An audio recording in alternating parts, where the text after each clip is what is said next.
நம்ம எர்த் ஒரு பெரிய மேக்னெட் அப்படிங்கிறத நம்ம படிச்சிருக்கோம். ஆனால் எர்த்தில் அப்படி என்ன இருக்கு? மேக்னெட்டிக் பிரம்மாண்டமான மேக்னெட்டிக் ஃபீல்டை கிரியேட் பண்ற அளவுக்கு எர்த்தில் அப்படி என்ன இருக்கு அப்படிங்கிறது இன்ன வரைக்கும் அன்ஆன்சர்டு கொஸ்டின் தான். 1600ல வில்லியம் கில்பர்ட் அப்படிங்கிற ஒரு சயின்டிஸ்ட் தான் இதை சொல்றாரு. எர்த் அப்படிங்கிறது பெரிய மேக்னெட்டும் அது தன்னை சுற்றி மேக்னெட்டிக் ஃபீல்டை கிரியேட் பண்ணி வச்சிருக்கு அப்படிங்கிறதையும் அவர் தான் சொல்றாரு. ஆனா இவர் சொல்ற தியரி ஒரு சில காரணங்களால ஃபெயில் ஆகும். ஹை டெம்பரேச்சர்ல ஒரு மேக்னெட்டை வச்சோம்னா அது தன்னோட மேக்னெட்டிக் எபிலிட்டியவே இழந்துடும். அதாவது அதுக்கு மேல அதை அட்ராக்ட் பண்ணாது. எர்த்து உள்ள ஃபுல்லா ஹீட்டா இருந்துச்சு அப்படின்னா எர்த்துக்கு மேக்னெட்டிசம் அப்படிங்கிற ஒரு கேரக்டரே இருக்கக்கூடாது.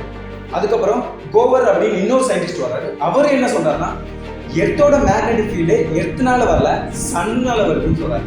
சன்ல இருந்து எர்த்துக்கு வர ரேஸ் எர்த்தோட ஈக்குவேட்டர்ல ஹீட் ஆகி போல்ஸை நோக்கி நகல ஆரம்பிக்குது. அதனால ஒரு எலக்ட்ரிக் கரண்ட் கிரியேட் ஆகி ஒரு மேக்னெட்டிக் ஃபீல்டு கிரியேட் ஆகுது. அப்படி மேக்னெட்டிக் ஃபீல்டு கிரியேட் ஆகி எர்த்தோட சர்ஃபேஸ்ல இருக்க ஒரு சில டைப் ஆஃப் மெட்டீரியல்ஸை மேக்னெட்டா மாற்றுது அப்படின்னு கோவர் சொல்றாரு. இதே மாதிரியே நிறைய தியரிஸ் எர்த்து ஏன் மேக்னெட்டா இருக்கணுங்கிறதுக்கு நிறைய சயின்டிஸ்ட் போட்டுருக்காங்க. ஆனால் இது வரைக்கும் ஒரு தியரி கூட 100% ப்ரூவ் ஆகல. Note it, stay tuned.